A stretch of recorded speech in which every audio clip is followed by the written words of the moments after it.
요한계시록에 대해서 앞으로 7주 동안 저희 함께 나누도록 하겠습니다. 먼저 오늘 요한계시록 전체에 대한 설명을 잠깐 드리면 아마 여러분들이 앞으로 같이 말씀을 또 공부해 가는데 도움이 될 것 같아서 요한계시록 전체적인 그 내용을 잠깐만 좀 설명을 드리겠습니다. 되게 글을 보면 이야기를 보면 서론이 있고 본론이 있고 이제 결론이 있게 되죠. 요한계시록도 저희들이 그렇게 볼 수가 있을 것 같습니다. 대개 1장에서 5장까지를 저희들이 서론으로 보고요. 그 다음에 이제 19장까지 보는 경우도 있지만 저희는 20장까지 한번 그렇게 보도록 하겠습니다. 본론이 이제 6장에서 20장까지가 되겠고요. 나머지 21장, 22장이 결론이 되겠습니다. 여기 어떤 내용들이 있냐 하면요. 뭐 여러 가지 내용이 있지만 여러분들이 이제 내용을 좀 쉽게 기억하시기 위해서 서론을 보면 7교회에 대한 그 이야기가 나옵니다. 여러분들 아시죠? 에베소 교회 아마 설교를 많이 들으셨을 텐데 에베소 교회, 그 다음에 서머나 교회, 버가모 교회, 두아디아 교회, 빌라델피아 교회, 그다음 사대 교회, 그다음에 라오디아 교회 7개 소아시아입니다. 지금 터키 지방에 있는 교회에 편지를 보내면서 그 교회에 대한 그 이야기를 하는 것들이 나오고요. 4장과 5장에 보면 하늘에서 펼쳐지는 그 예배 이야기가 나옵니다. 아마 저희들이 2주 후에 보게 될 텐데요. 그래서 서론에 7개의 이야기 플러스 다른 이야기들이 있다. 이렇게 여러분들이 생각하시면 되겠고요. 본론으로 들어가면 하나님께서 이제 이 땅을 심판하시는 이야기가 나오는데 그 심판의 사이클이 3개가 나옵니다. 먼저 일곱인이라는 것은 사람을 얘기하는 게 도장인입니다. 그러니까 그 옛날에 그 서류들을 두루마기로 서류를 할 때 이것을 누구나 그 펼쳐보지 못하기 위해서 이제 인을 이렇게 찍어 놓는데 그 인을 이제 예수님께서 하나하나씩 떼시면서 그 인이 하나하나 뗄 때마다 이 땅에 하나님의 심판이 임하는 이야기가 이제 그 나오는데요. 그것이 이제 7인의 심판입니다. 그런 다음에 두 번째 사이클이 나오게 되는데 그것이 7 나팔입니다.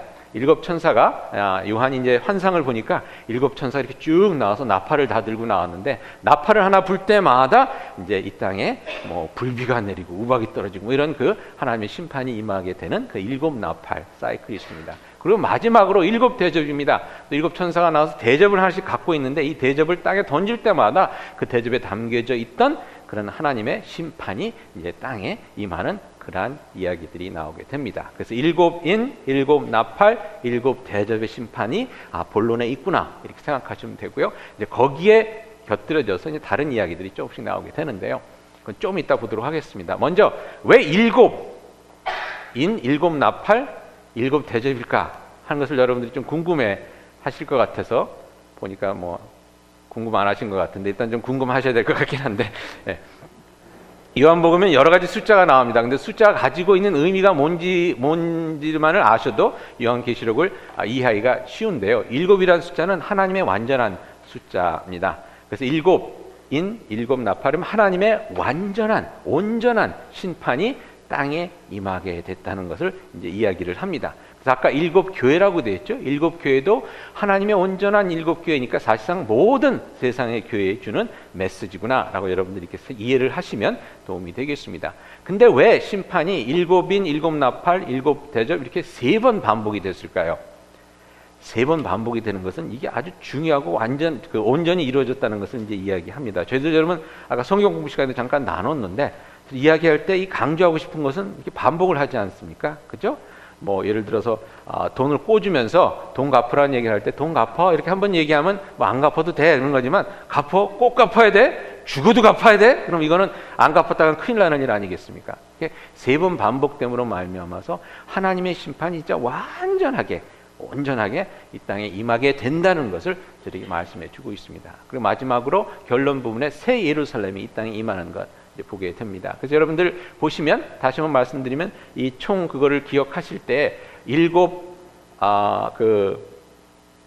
교회, 그다음에 7인, 7 나팔, 7 대접, 그리고 새 예루살렘 이렇게 생각하시면 이제 전체의 그 틀이 잡히게 되는 겁니다. 그러니까 말씀드린 대로 7 그 세 사이클 그 중에 이제 여러 가지 다른 이야기들이 끼게 됩니다. 여기 보시게 되면 뭐 14만 4천 명에 대한 이야기, 또 그 두 증인이 하나님의 말씀을 전하고, 그다음에 짐승, 용 뭐 이런 이야기들이 이제 그 사이사이에 끼게 됩니다. 그러니까 여러분들이 그거는 저희들이 보면서 요거 뒤에 요거 나오고 이런 것들을 이제 기억하시고 연관을 지을 수 있으면 요한계시록 전체를 이제 이해하는 데 조금 도움이 되겠죠. 다시 말씀드립니다. 전체 그 틀은 어떻게 생각하시면 된다고요? 7 교회, 7 인, 7 나팔, 7 대적, 새 예루살렘, 이렇게 일단 생각하시면 전체 틀이 잡혀간다고 보시면 되겠습니다. 여기 나와 있는데 이렇게 보시면 되겠고요. 자, 이제 저희들이 계시록에 들어가면서 계시록에 대한 배경을 제가 잠깐 말씀드리고, 그럼 아마 계시록을 이해하시는 데 있어서 조금 도움이 될 것 같아서 먼저 계시록에 대한 배경을 잠깐 말씀드리겠습니다. 여기 사진에 나와 있는 사람이 누구냐면 베드로입니다. 여러분 아시다시피 예수님이 승천하신 후에 초대교회 그 예수님의 제자들이 마가의 다락방에 모여서 열심히 기도를 하죠. 그러는 가운데 성령이 임하십니다. 그래서 초대교회가 시작됩니다. 초대교회가 아주 왕성하게 성장을 했습니다. 베드로가 한번 설교를 하니까 3천 명이 한꺼번에 예수를 믿게 된 그런 역사가 일어나면서 예루살렘 교회가 한참 부흥을 하게 됩니다. 근데 뭐 그런 일이 있으면 꼭 옆에서 시기하는 사람들 있지 않습니까? 유대인들이 시기를 하면서 예루살렘 교회에 박해가 일어납니다. 박해가 일어나서 이제 뿔뿔이 흩어지게 되죠. 근데 모든 것이 합력하여 선을 이루시게 하는 하나님께서 그 박해를 통해서 뿔뿔이 흩어지는 사람들을 통해 하나님께서 또 교회가 이 선교의 지경이 넓혀지게 하십니다. 그 선교의 지경이 넓혀지는 데 있어서 쓰여진 사람이 바로 이 사람, 사도 바울입니다. 다메섹 도상, 다메섹으로 향하는 길을 가다가 예수 그리스도를 만난 이 사람이 그야말로 뜨거운 열정을 가지고 소아시아, 지금의 터키뿐만 아니라 지금 그 그리스 지역 유럽까지 넘어가서 하나님의 교회를 개척하기 시작합니다. 그러면서 기독교가 그 당시 로마 그 제국에 이제 전역에 이렇게 펼쳐지는 그러한 일이 있게 되죠. 로마 제국이 사실상 그 기독교가 확장되는 데에서 큰 중요한 역할을 했습니다. 왜냐면 뭐 한 제국이다 보니까 뭐 옆으로 갈 때 뭐 바다 건너가고 이럴 때 비자 따로 신청하지 않아도 되고 그냥 쉽게 오갈 수 있었고요.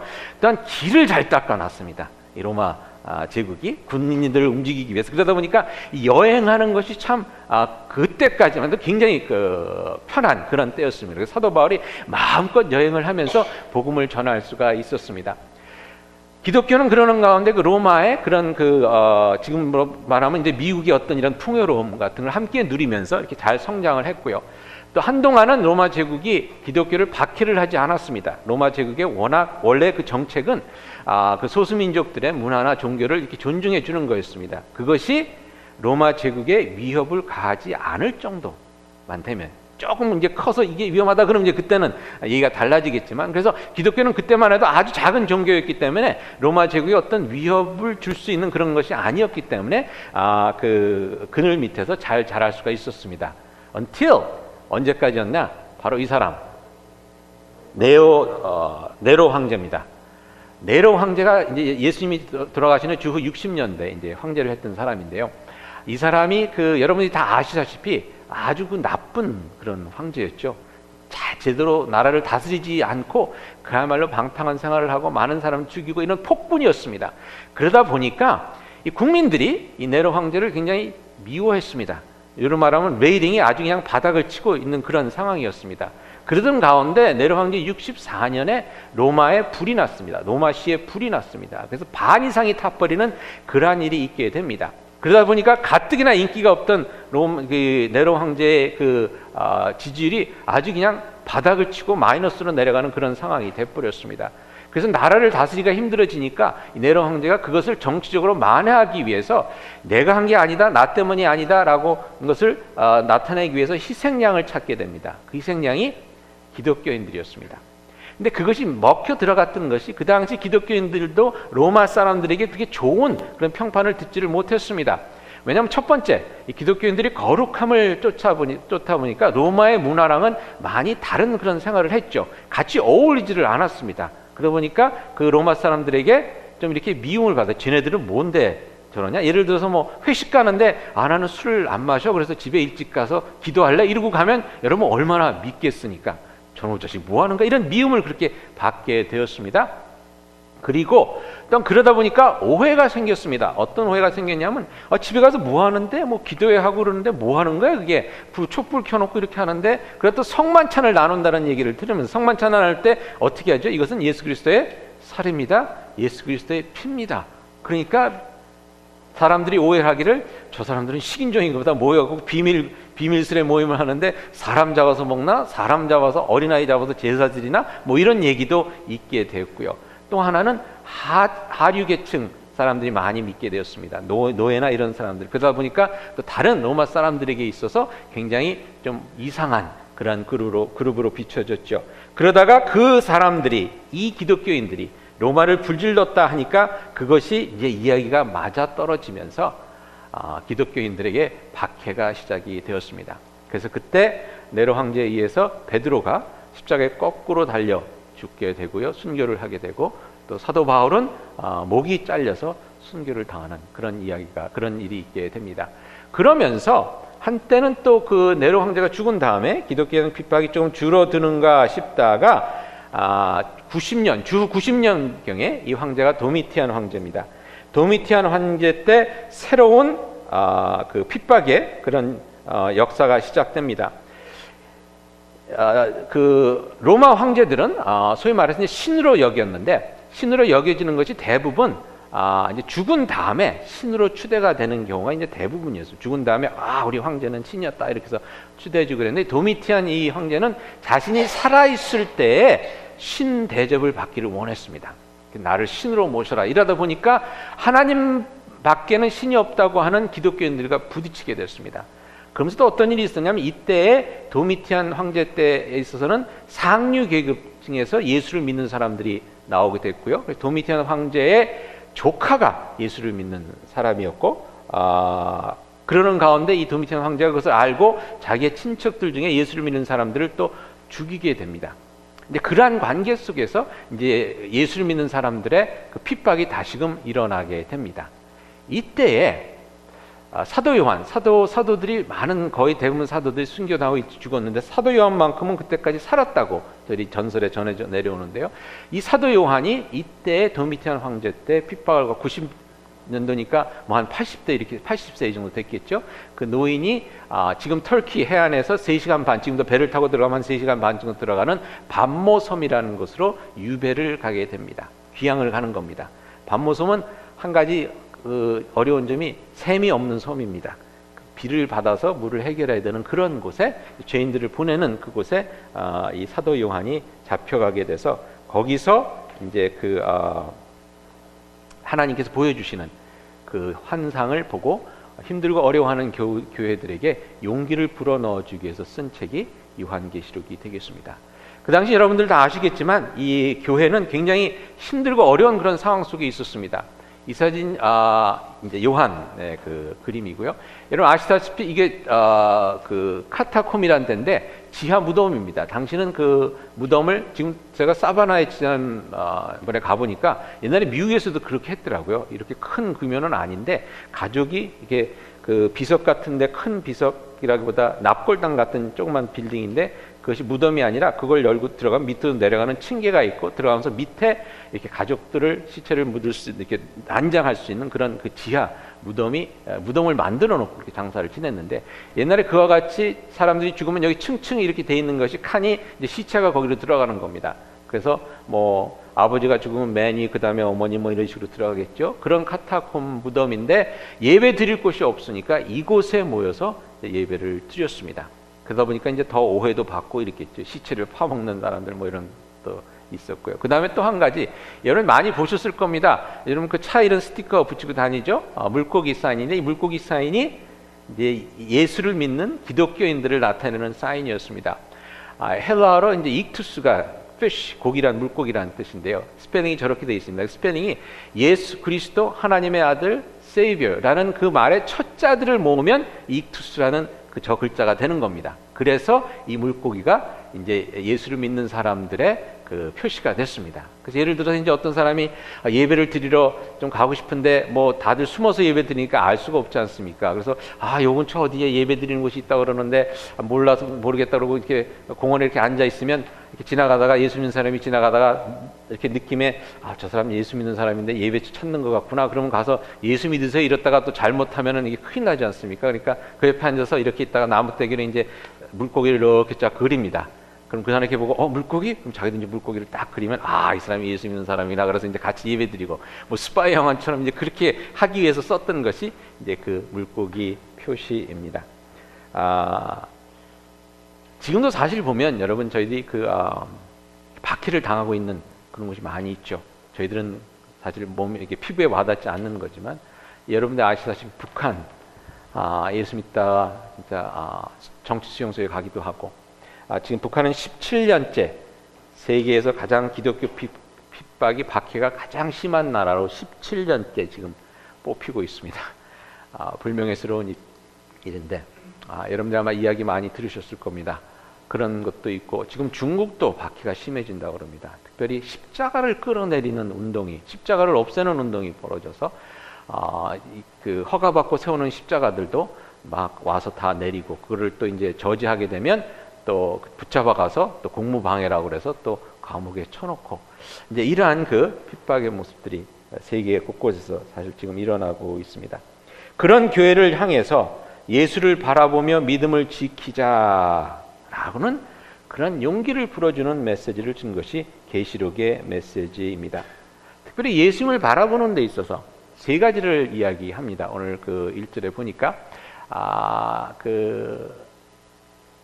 사도 요한이 그 7개의 편지를 보내면서 이렇게 얘기하죠. 요한은 아시아에 있는 7교회에 편지하노니 이제도 계시고 전에도 계셨고 장차 오실 이시며 라고 이렇게 얘기를 합니다. 즉 과거에도 계셨고 미래에도 계실 그 하나님이 예수님이 우리를 지키시고 인도하시기 때문에 여러분 오늘날 이 어렵고 힘든 그 일들을 잘 믿음으로 이겨 나가실 수 있기를 바랍니다. 라는 것이 그 요한계시록의 중심 메시지가 되겠습니다. 오늘 본문에서 그걸 이렇게 간단하게 표현을 합니다. 주 하나님이 이르시되 나는 알파와 오메가라. 이제도 있고 전에도 있었고 장차 올 자여 전능한 자라 하시더라. 라고 되어 있습니다. 여러분 알파 오메가 뭔지 아시죠? 요 앞에 써져 있긴 한데 이것이 이제 알파와 오메가입니다. 알파는 저희 영어로 하면 A고요. 오메가는 영어로 하면 Z입니다. 그러니까 헬라 그리거의 그 스펠링의 첫 자와 마지막 자가 알파와 오메가입니다. 여기 사시는 말씀이 뭐냐면 처음과 나중이라는 겁니다. 처음에 세상을 창조하실 때 하나님께서 이 세상을 창조하시고 지금 이 세상이 이렇게 돌아가고 있는데 지금 한 D나 F쯤 와갖고 막 힘들고 어려운 상황이 있더라도 곧 하나님께서 끝까지 이것을 예수 그리스도가 다시 오시는 그때까지 하나님께서 이 역사를 주관해 가고 계시니 시간의 주인이 되시는 하나님께서 시간의 주인이 되시는 예수님께서 이 역사를 주관하고 계시니 이 중간에 잠깐 힘들다고 그래서 포기하지 말고 힘들어하지 말고 낭망하지 말고 실망하지 말고 시간의 주인이 되시고 역사의 주인이 되시는 그 예수님을 바라보면서 온전히 나아가라는 것입니다. 그 22장에 보면 또 이렇게 말씀하죠. 나는 알파와 오메가요 처음과 마지막이요 시작과 마침이라. 내가 시작했으니 내가 책임을 질 것이니 그 중간에 어렵고 힘든 일들을 잘 겪어 나가라는 거죠. 그렇기 때문에 지금 잠깐 힘들고 어려운 일들을 해서 포기하지 말라는 겁니다. 여러분 예수님은 뭐라고요? 알파와 오메가. 다시 한번 해보겠습니다. 예수님은 뭐라고요? 네, 오늘 그것만 기억하시면 되겠습니다. 네로나 도미티안 황제 때 기독교인들처럼 사실 또 저희들이 뭐 그렇게 힘들고 어렵지는 않지만 저희들의 삶을 살면서 이 현재가 어렵고 힘들어서 우리들이 참 과거에 주신 은혜와 또 미래에 주실 그 소망을 잊어버리고 살 때가 참 많이 있죠. 여러분 그렇지 않습니까? 저희 주일날 이제 예배 잘 드리고 막 찬양에 이렇게 은혜 받고 그래서 참 잘 살아야지 그러고서는 집에 갑니다.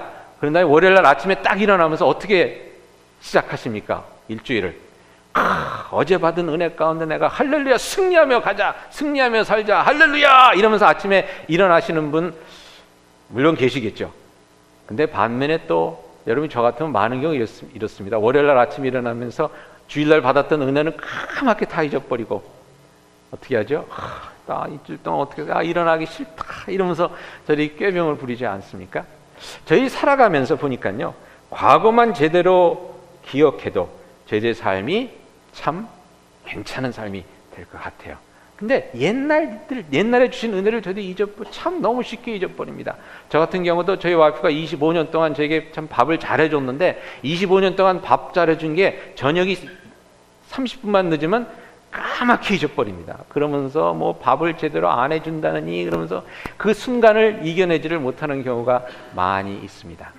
여러분, 근데 사도 요한이 계시록을 통해서 들려주는 말씀은 뭐냐면 과거에 계셨던 그 예수님을 잊지 말라는 겁니다. 알파 대신 시작부터 계셨던 그 하나님을 잊지 말라는 것입니다. 이스라엘 백성들도 보면요, 여러분, 문제가 뭐였습니까? 알파 대신 하나님을 잊어버렸던 겁니다. 애굽 땅에서 10가지 재앙을 내려서 그들을 구원해 주셨던 그 하나님을 까맣게 잊고 홍해 앞에서 발발발발 떨면서 이제는 죽었다 그러고 난리를 치지 않았습니까? 그런 다음에 홍해를 건넜습니다. 그러면 애굽 땅과 홍해에서 저들을 건져내 주신 하나님을 기억하면서 광야에 들었을 때 할렐루야 찬양하면서 뭐 사망의 음침한 골짜기를 갈지라도 그러면서 가야 되는데 가다 보니까 물이 없습니다. 물이 없다고 또 그냥 죽었다, 차라리 애굽에서 살 걸 여기 와서 죽는구나 이러죠. 하나님께서 반석에서 물이 나게 해주셨습니다. 그러면 그 어떤 역경도 이제는 우리가 이겨낼 수 있다라고 해야 되는데 자꾸만 잊어버립니다. 조금만 배가 고파지니까 또 먹을 것이 없다. 하나님께서 만나를 주셨습니다. 만나를 주셨으면 또 하나님께서 모든 것을 이루어줄 수 있으라는 그런 믿음 가운데 가야 되는데 조금 지나니까 또 고기를 못 먹어서 아이고 발에 힘이 없다. 이런 것이 이스라엘 백성들이었는데 그것이 저희들도 그렇다는 겁니다. 알파, 예수님은 알파와 오메가. 그것을 기억하면서 전에도 계신 그 하나님, 전에도 계셨던 예수님, 나의 삶을 지금까지 이끌어주는 그 하나님을 기억하면서 이 지금의 어려움을 이겨나가라는 것이 요한계시록의 메시지입니다. 여러분 살아가면서 알파, 오메가 되신 예수님을 꼭 기억하실 수 있기를 바랍니다. 165년, 주 165년에 폴리갑이라는 감독이 있었습니다. 서머나라 교회 감독이었습니다. 원래 출신은 안디옥 출신이었는데 안디옥 그 도시 출신이었는데 종이었습니다. 어릴 때 종으로 팔려갔는데 이 주인이 보고서는 그래서 서머나로 이제 팔려갔는데 이 주인이 보니까 너무 어린아이가 똑똑한 거예요. 그래서 얘는 종으로 노예로 있기는 너무 아깝다. 그래서 자유인을 만들어 줍니다. 그리고 나서 이 사람이 사도 요한을 만납니다. 사도 요한을 만나서 그의 제자가 돼서 예수님에 대해서 배우고 예수님의 제자가 되고 그래서 결국은 서문학교의 감독까지 됩니다. 165년은 폴리갑한 사람이 85세가 되던 해입니다. 그때 또다시 핍박이 일어나면서 이 폴리갑 감독이 잡히게 됩니다. 잡혔는데 워낙 또 덕망이 좋은 사람이기 때문에 그 지역에 있던 서머나 지역에 있던 총독이 이 사람을 어떻게든지 살려주고 싶어서 이런 제안을 합니다. 감독님 딱 한 번만, 나는 예수를 모른다고 딱 한 번만 말씀하시면 제가 보내드리겠습니다. 그러고서 나가셔서 뭘 하든지 상관 안 할 테니까 한번 딱 한 번만 나는 예수 모른다. 그러면 노인이 뭐 여기서 고생하시겠어요. 빨리 나가시도록 해드릴게요. 폴리갑이 근데 이렇게 얘기했습니다. 내 평생 85년 동안 주님이 나를 한 번도 모른다고 한 적이 없거늘 내가 어떻게 예수님을 모른다고 하겠습니까? 그래서 85세에 화형을 당해 순교를 했습니다. 여러분 알파와 오메가 되신 예수님, 그 예수님, 내 과거에 계셨던 그 예수님, 나의 죄를 용서하시고 나를 지금까지 이끄시고 부활하심 가운데 나에게 생명의 능력으로 인도해 주신 그 예수님을 기억할 수 있다고 그러면 여러분 저희들이 지금 이 순간 내가 당하는 어렵고 힘든 일들 잘 견뎌낼 수 있지 않겠습니까? 그것을 기억하라는 겁니다. 예수님은 뭐라고요? 예수님은 알파와 오메가. 예수님 알파 오메가라는 것을 여러분 꼭 기억하실 수 있기를 바랍니다. 그리고 또 한 가지는 미래를 바라보는 겁니다. 저희 여러분 미래만 제대로 바라볼 수 있어도 저희 삶이 훨씬 나아집니다. 얼마 전에 인터넷에 그런 글이 올라왔더라고요. 부자가 되는 사람들의 공통된 점. 제가 그래서 요즘 좀 돈 생각이 나서 나도 어떻게 부자가 돼볼 수 있지 않을까 해서 한번 그걸 열어봤는데요. 그 내용 이런 겁니다. 부자가 되는 사람들에게 뭐 여러 가지 공통점을 찾을 수 있는데요. 머리 좋은 사람, 뭐 아무튼 뭐 이런 걸 찾을 수 있는데 거기에 참 중요한 공통점이 하나 있는데 그것은 뭐냐 하면 만족 지연을 할 줄 아는 사람이라는 겁니다. Delay of gratification입니다. 얼마 전에 한국에서 머시멜로 이야기라는 그 조그만 책이 나와서 베스트셀러가 됐는데, 그 얘기는 뭐냐면 어린아이에게 실험을 하는데, 어린아이에게 이제 노는 아이에게 마시멜로를 하나 줍니다. 그러면 아이들이 마시멜로가 다니까 이걸 막 좋아하거든요. 근데 뭐라고 얘기를 하냐면, 얘야, 요거 네가 10분 동안 안 먹고 갖고 있으면 마시멜로 또 하나 줄게. 이렇게 얘기를 하고선 이제 방을 나갑니다. 그럼 아이가 이제 고민을 하는 겁니다. 이걸 먹어야 될지 기다려야 될지. 근데 이거를 10분을 참고 기다릴 줄 아는 아이는 성공할 가능성이 많다는 거죠. 근데 그렇지 못하고 그걸 못 기다리고 그냥 홀따당 먹어버리는 아이는 이게 나중에 힘들어진다는 겁니다.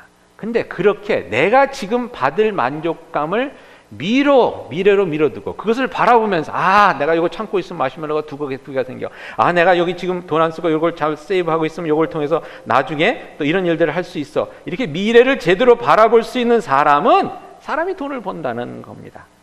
근데 여러분들, 저희들이 그런 미련한 모습으로 삶을 살아갈 때가 많이 있죠. 아까도 말씀드렸지만 밥 먹는 데 있어서 남자들이 이게 다 비슷한 것 같은데, 제 와이프가 전화를 합니다. 우리 마켓인데 내가 지금 갈비 사가니까 딱 10분만 기다려요. 그럼 저희 10분을 기다립니까? 그걸 못 참아서 그냥 라면을 해 먹습니다. 그럼 생각에 오는데 10분, 갈비 재는데 뭐 하고 나오면 이제 1시간. 그러면 라면 먹지. 라면을 먹어버립니다. 그럼 나중에 갈비 구워서 아이들이 맛있게 먹을 때 나는 배가 부르고 이 라면 빨이 막 붕붕 탱탱 불어갖고 윗속에서 꽉 차오기 때문에 아무것도 못 먹는 그러한 일들을 겪게 되죠. 저희 한국교회 역사상 가장 치욕스러운 역사가 하나가 신사참배입니다. 신사참배. 미래를 조금만 바라볼 수 있었으면, 이 어둠의 시대가 곧 끝나고 하나님께서 우리에게 역사해 주는 그날이 올 것이라는 것을 조금만 바라볼 수 있었다 그러면 지금의 이 어렵고 힘든 일들을 이겨낼 수가 있었을 텐데, 그걸 이겨내지 못하고 일제 앞에 무릎을 꿇고 신사참배를 함으로 말미암아서 교회 역사에 있어서 아주 치욕스러운 일을 저희들이 만들지 않았습니까? 이스라엘 백성들도 마찬가지였습니다. 약속의 땅이 앞에 있다는 것을 제대로만 인식하고 앞에 가서 기다리고 계시는 하나님이 있다는 것을 제대로만 믿었으면 약속의 땅에 훨씬 일찍 들어갈 수 있었죠. 사도행전 8장에 보면 스데반이라는 집사님의 이야기가 나옵니다. 그가 복음을 전하다가 순교를 당하게 됐습니다. 사람들이 돌을 들고 서서 막 이렇게 지금 막 저에게 돌을 쳐서 막 죽이려고 하는 그러한 기수에 살기 등등한 그런 가운데 8장에 보니까 그가 눈을 들어 하늘을 봤다고 얘기를 합니다. 하늘을 봤는데 하늘 문이 열리고 하나님 보좌 옆에 서 계신 예수 그리스도를 보게 됩니다. 나를 기다리고 계시는, 나와 함께 하실 영원한 구주 되신 알파와 오메가 되신 예수 그리스도를 보고 그는 그야말로 담대하게 복음을 전하다 순교하는 것을 저희들이 8장에서 보게 됩니다. 여러분, 계시록은 그와 같이 과거와 현재 그리고 미래를 함께 쥐고 계시는, 즉 알파와 오메가 되시는 예수님을 다시 한번 기억하라고 저희에게 얘기해 줍니다. 예수님은 여러분, 알파 오메가 하고선 저희 하나만 더 했으면 좋겠는데요. 예수님은 알파 오메가 하신 다음에 제가 끝까지 그러면 가자 이렇게 한번 해주면 어떨까요? 끝까지 가는 겁니다. 한번 해볼까요? 예수님은 끝까지 가자. 이제 여기서 설교 끝내도 될 것 같은데, 그죠? 네. 바로 그게 메시지입니다. 예수님이 알파 오메가 하시기 때문에 지금 참 힘들고 어렵지만, 사자밥이 되고 동굴 속에 숨어 있을 수밖에 없는 그런 어려움이지만 여러분, 끝까지 가십시오. 끝까지 갈 수 있습니다. 라고 이야기해 주는 것이 요한계시록의 메시지입니다. 즉 지금 보고 겪고 있는 일이 다가 아니라는 거죠. 로마가 지금은 세상에서 가장 힘 있는 나라 같고 로마 황제가 그 어느 사람도 무너뜨릴 수 없는 그런 강한 힘을 가진 사람 같지만 그 핍박이 우리에겐 무섭지만 그것이 다가 아니라는 겁니다. 대신 우리는 눈을 들어 하늘에서 이미 이루어진 그리스도의 승리를 봐야 한다는 것이죠. 앞으로 일어날 승리를 보고 그것을 믿고 의지하는 가운데 담대히 나가라는 것이 계시록의 메시지입니다. 시간의 주인이 예수님이시기에 그 시간에 일어나는 모든 일을 주관하는 분이 예수님이시기에 그분을 바라보면서 나아가라는 것입니다. 여러분, 그 계시록 12장에 보면 그 당시 그 교회가 얼마나 힘들었는지에 대한 그런 이야기가 나오는데요. 12장에 보면 어떤 여인과 용에 대한 이야기가 나옵니다. 인터넷 찾아보니까 그래도 제일 비슷하게 그린 게 이것 같은데요. 거기 보면 어떤 여인이 있다고 나옵니다. 10장에 보면. 근데 여인이 12별 관을 쓰고 있다 이렇게 돼 있습니다. 12별로 만들어진 관을 쓰고 있다 이렇게 나와 있습니다. 성경에서 12는 무슨 숫자냐면 하나님의 백성을 나타내는 숫자입니다. 12과 관계된 것은 이제 하나님의 백성이라고 생각하시면 됩니다. 그래서 저희들이 다다음 주에 보겠지만 하늘에서 예배를 드릴 때 24 장로가 그 보좌 앞에 엎드려서 이렇게 예배를 드리는데 24은 뭡니까? 12 더하기 12입니다. 그 이스라엘에 12지파가 있었죠. 예수님의 제자가 12명이었죠. 그래서 신약과 구약을 통틀어서 하나님의 백성을 얘기할 때 24 장로로서 이제 표현이 되는 겁니다. 그리고 여러분들이 많이 들으셨겠지만 14만 4천이라는 숫자는 어떤 숫자입니까? 12 times 12, 12 곱하기 12이 144입니다. 그것도 마찬가지로 구약과 신약의 이런 백성들을 다 통틀어서 곱한 숫자이기 때문에 하나님의 백성, 모든 하나님의 백성을 이야기하는데 거기에 1000이 곱해집니다. 1000이라는 숫자는 수없이 많은 것을 나타냅니다. 그러니까 여러분 1000년 뭐 같다는 것은 긴 세월을 얘기하는 거거든요. 그러니까 그와 같이 이제 그러니까 12 곱하기 12, 144, 1000이 곱해서 14만 4천이 되니까 즉 모든 역사를 통틀어서 세상을 통틀어서 우주를 통틀어서 모든 하나님의 자녀, 하나님의 백성, 예수를 믿는 사람들을 얘기할 때 14만 4천이라고 이렇게 얘기를 합니다. 근데 12별을 머리에 쓰고 있는 이 여인입니다. 그래서 저희들이 이걸 어떻게 해석을 하냐면 이 여인이 하나님의 그 공동체, 즉 구약과 신약을 통틀어서 하나님을 믿는 공동체인 저희들 얘기하면 이제 교회죠. 교회를 뜻한다고 이렇게 이야기를 합니다. 근데 이 여인이 아이를 뵈서 남자아이를 낳는 그러한 순간입니다. 남자아이는 그 12장에 보면은 뭐라고 나와 있냐면 12장에 보면 그 남자아이가 그 철랑으로 세상을 다스리리라 이렇게 나와 있습니다. 그건 누구를 얘기하냐면 시편이나 그 다음에 다른 그 성경에 보겠다 예수님을 이제 이야기하는 것을 저희들이 볼 수 있습니다. 그러니까 뭐냐면 신약과 구약을 통틀어서 하나님의 공동체를 통해서 예수 그리스도가 이 땅에 오시게 되는 것을 이제 표현해내는 겁니다. 그런데 그 앞에 용이 한 마리 버티고 있습니다. 12장에 보니까 붉은 용입니다. 머리가 7개요, 뿔이 10개입니다. 성경에서 뿔이라고 할 때는 힘을 나타냅니다. 계시록에서. 10뿔을, 그러니까 그리고 열이라는 것은 온 세상을 얘기할 때 4라는 숫자나 열이라는 숫자를 얘기합니다. 사방 또는 열방 이렇게 얘기하지 않습니까? 그러니까 10뿔이라는 것은 세상에 있는 모든 힘을 가지고 있는 그러한 존재라는 겁니다. 즉 사탄을 얘기합니다. 성경에서 이제 계시록에서 용이 나올 때는 사탄인데, 근데 7머리를 가지고 있습니다. 왜 7머리를 가지고 있을까요? 7은 하나님의 숫자라고 그랬죠. 그러니까 사탄이 하나님을 모방하는 겁니다. 하나님처럼 되려고 이제 7머리를 가지고 있는 겁니다. 어떤 해석자들은 7머리를 하나님의 백성을 핍박했던 7제국을 얘기합니다. 7제국을 얘기한다고 이렇게 말하는데요. 7제국이라는 것은 이제 처음부터 애굽이 하나님의 백성들을 핍박했죠. 그래서 애굽과 그다음에 아시리아와 바벨론과 그다음에 메대와 페르시아, 그다음에 그릭, 마지막으로 로마. 7 그 제국을 이제 표현하는 그 하나님의 백성을 핍박했던 7제국들을 이제 표현하는 그런 것이다라고 얘기를 하는데요. 즉간에 이 용이, 그러니까 사탄이죠. 사탄이 세상의 모든 힘과 자기가 가질 수 있는 모든 힘과 권력을 가지고 교회 앞에서 교회를 핍박하려고 예수 그리스도가 태어나기를 딱 기다리고 있습니다. 근데 이 아이가 태어나자 하늘에 들림을 받습니다. 예수님께서 승천하신 거죠. 예수님이 사탄의 해를 당하지 않고, 그러니까 12장에 보면 이 용이 화가 나서 이 여인을 쫓아갑니다. 여인을 해하려고. 근데 이 여인을 하나님께서 광야에 숨기십니다. 광야에 숨기시는데 1620일을 숨기십니다. 1620일은 달로 따지면 42개월이 됩니다. 42개월은 연수로 따지면 3년 반이 됩니다. 그래서 계시록에 이 말들이 반복해서 나오게 되는데요. 1620일 또는 42개월 또는 3년 반 또는 한때, 두때, 반때 이렇게 얘기합니다. 한때, 두때 합치면 뭡니까? 세때죠. 세때 플러스 반때면 세때 반때입니다. 이것은 뭐냐면 예수님이 제일 먼저 오시고 이 땅에 오신 다음에 재림하시기까지 그 기간 동안 예수 믿는 사람들이 어려움과 핍박 가운데서 믿음을 지켜나가 이겨나가야 될 그 때를 가르칠 때에 이런 숫자들을 씁니다.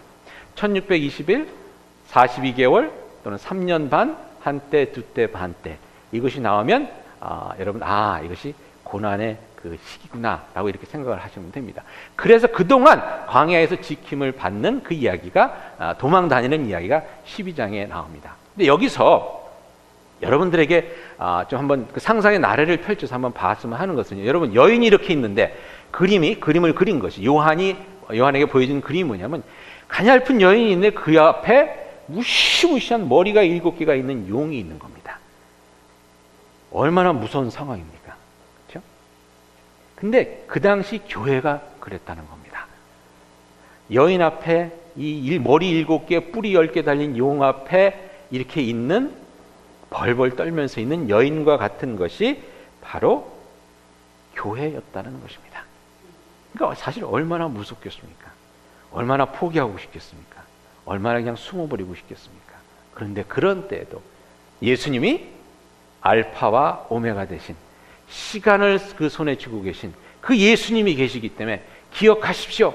애굽 땅에서 하나님께서 어떻게 이스라엘 백성들을 구하셨는지 기억하십시오. 바벨론이 어떻게 망했고 아시리아가 어떻게 망했는지, 그러는 가운데 이 로마도 결국은 하나님의 능력 가운데 망할 수밖에 없는 인간의 제국입니다. 그렇기 때문에 믿음을 잃지 말고 알파와 오메가 되신 예수 그리스도를 믿는 믿음 가운데 지금의 이때를 잘 이겨내십시오 하는 것이 요한계시록의 메시지입니다. 여러분 사실 저희들도 마찬가지입니다. 성경에서 저희들에 대해서 뭐라고 얘기를 합니까? 베드로전서 5장 8절에 보면 이렇게 얘기하죠. 근신하라 깨어라 너희 대적 마귀가 뭐라고 되어 있습니까? 우는 사자와 같이 우리를 지킨다 그랬습니다. 얼마 전에 스트리무드 어딘가에 카오리가 나타났다고 그러더라고요. 카오리가 나타났다고 그러니까 저희 교인들이랑 얘기하는데 그러면 개 데리고 나가면 안 되겠네요.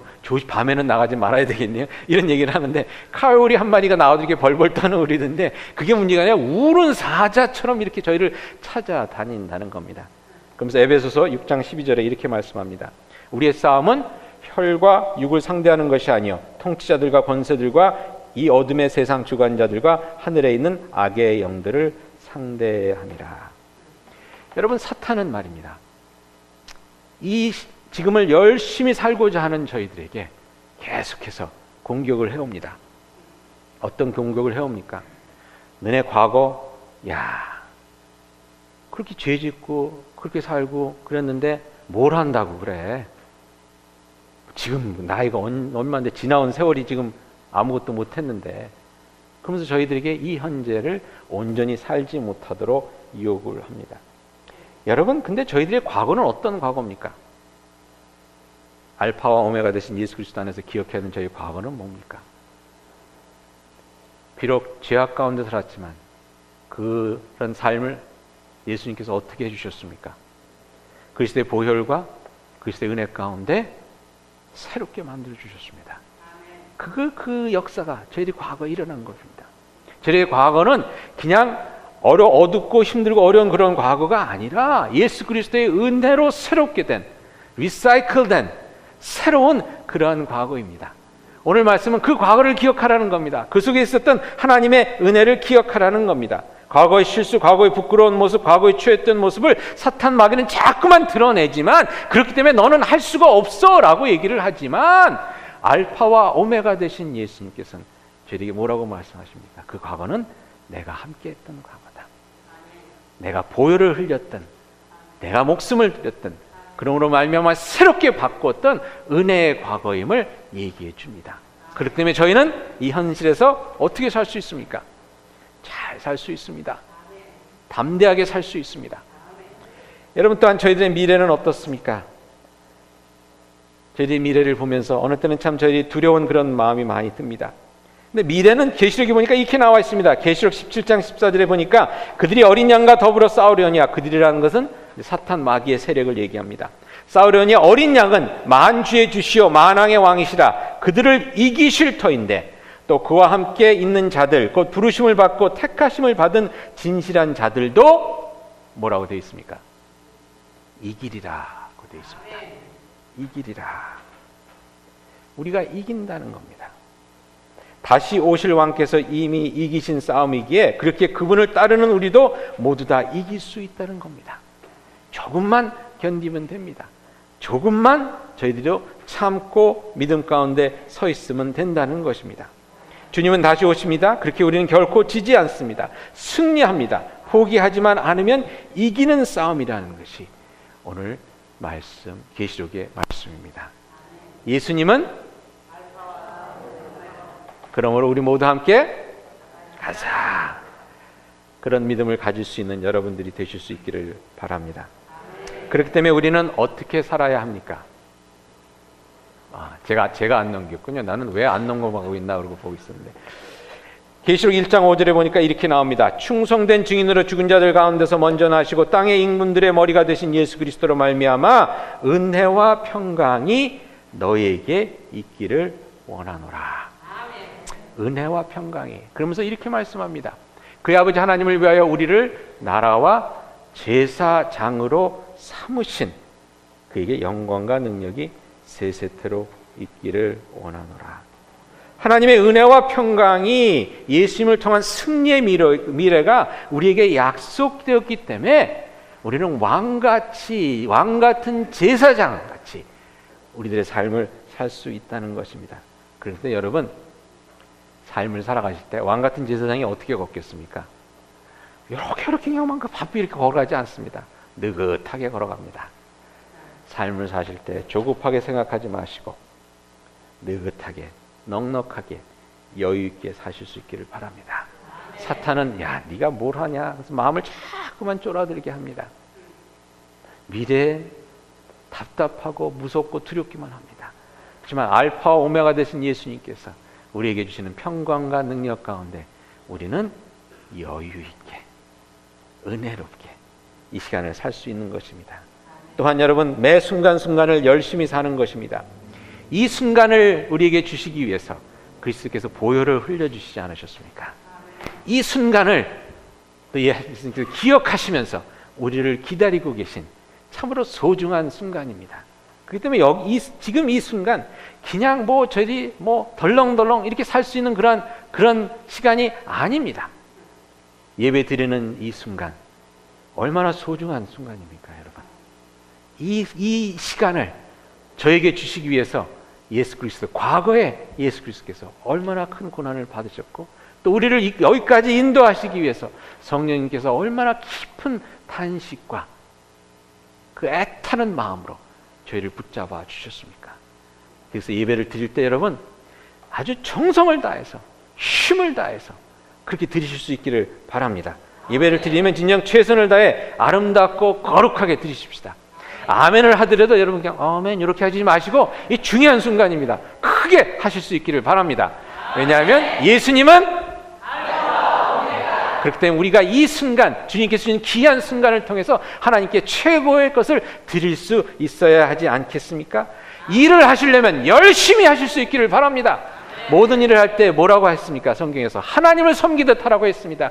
아유, 이거 밥에 풀칠하려니 내가 힘들어 죽겠다. 금요일 날만 바라보면서 하는 것이 아니라 그 순간은 참으로 놀라운 은혜의 순간입니다. 어제도 계셨고 앞으로도 계실 그 하나님께서 이제도 함께 하시는, 예수님이 함께 하시는 놀라운 순간입니다. 그 어렵고 힘든 일이 비록 닥치더라도 그것을 위해서 그리스도께서 피 흘려주셨고 그것을 위해서 또 승리의 귀한 싸움을 싸워주신 그 예수님을 생각하면서 그야말로 열심히 사실 수 있기를 바랍니다. 놀 때도 여러분 열심히 노시기 바랍니다. 가끔가다 놀 때 보면 옆에서 이렇게 찡그리는 얼굴 가지고 초치는 분들 있죠. 그렇게 하지 마시고 그 노는 순간도 얼마나 중요한 순간입니까? 하나님께서 은혜를 주신 기쁨의 순간입니다. 그 하늘의 기쁨을 함께 나누는 그런 것이 될 수 있도록 열심히 노실 수 있기를 바랍니다. 쉴 때도 최선을 다해서 쉬시기 바랍니다. 괜히 쓸데없는 일로 몸 더 피곤하게 하지 마시고요. 하나님께서 주신 귀한 안식, 하나님의 은혜를 생각하면서 머리끝부터 발끝까지 만져주시는 하나님의 은혜의 손길을 경험할 수 있도록 최선을 다해 쉬실 수 있기를 바랍니다. 예수님은 시간의 주인이십니다. 그 시간을 가장 귀한 것으로 채우실 수 있기를 바랍니다. 가장 힘찬 경주를 한번 뛰어봅시다. 가장 멋진 싸움을 한번 싸워봅시다. 가장 소중한 사랑을 한번 나눠보고, 가장 큰 믿음으로 저희들이 아멘 해보고, 가장 환상적인 놀라운 소망을 한번 품어봅시다. 비록 지금이 힘들고 어렵지만, 비록 지금은 참기 어려울 수 있지만, 비록 지금 믿음이고 뭐고 다 포기하고 싶을 수도 있지만, 비록 지금 소망이고 뭐고 다 그냥 다 버려버리고 싶지만, 지금 기도고 뭐고 다 집어치우고 싶지만, 예수님은 알파와 오메가, 우리가 이기게 되어 있습니다. 끝까지 뭐요? 가자. 끝까지 힘차게 나아가는 여러분이 되실 수 있기를 바랍니다. 다시 한번 성경 보겠습니다. 17장 14절에 이렇게 나옵니다. 어린 양은 만주의 주시오 만왕의 왕이심으로 그들을 이기실 터이요 또 그와 함께 있는 자들은 곧 부르심을 받고 택하심을 받은 진실한 자들도 이기리로다.